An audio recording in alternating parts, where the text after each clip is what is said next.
this is chapter 21. If you're using the 11th edition of the book, or either chapter 28 if you're using the latest edition of the book. We're talking about classical forms. So this is going with the quiz that you guys are currently taking, or are going to take, which is talking about different forms in classical music. And this is going to be probably a multi-video presentation because I'm limited in the amount of space I have to record video. So I'm going to have to break this up into like probably 4 parts, depends on how long. So I'm going to try to stick to 5 minutes per video. So I apologize in advance for doing that. But in order for me to upload this to YouTube and have it ready for you guys, it's probably be like a 5 minute, maybe 6 minute increments. So this is part 1. So classical period. Talked a little bit about it earlier when we was in class, and just talking about art music and classical music. What's the difference between the two?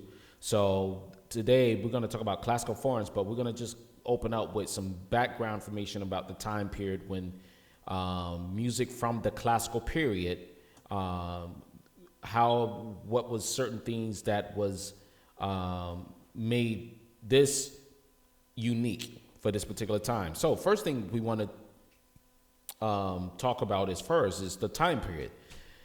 This is important because it's going to be on the test. The period for the classical period, and actually, let me do something real quick. Let's go back. 1750 to 1815. That is a typo. I'm going to change that. That will be changed. I will change that. But it's 1750 through 1815, not 1820. I apologize in advance. But I'll go back and change that in the presentation. That's the period when that style of music lasts. So roughly 65 years, I would say. Okay, so that's important for you to remember. Now, what was going on during this time? Well, we're talking about a time of enlightenment, discovery of truth. This was in Europe and in the Western world.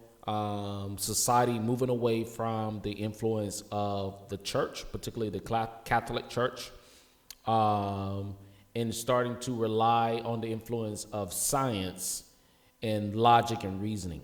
Okay, so this is basically as a way to explain different natural phenomena that occur. Okay, things about science. For example, does the sun revolves around the earth? Well, for a long time they believed that it did, the earth being a focal point. But as they start to move away from religious beliefs, they started to embrace science and different scientific discoveries.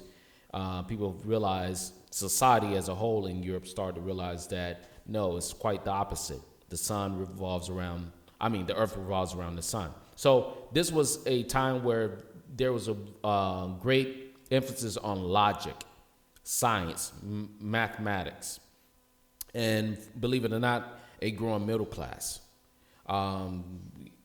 We were in a time of great transition, and I say we, but actually Europeans was in a time of great transition from being an agrarian society to a more urban society. So with that urbanization comes a middle class. And music was a display of wealth. One of the things that was going on too was different philosophers such as Voltaire, Rousseau, was starting to explain different ideologies about man, the human nature. And this is what he wrote. He wrote that man was naturally good, but becomes corrupted by the pernicious influence of human society and institutions. He preached a mankind improved by returning to nature and living a natural life at peace with his neighbors and himself. He claims to be in favor of democracy, but what he really favors is egalitarianism, His influence, Rousseau's influence on in both art and politics was huge in his own day, and it continues to be a huge influence today.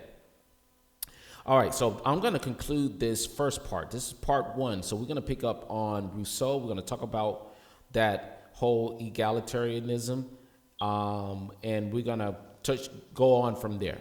Okay.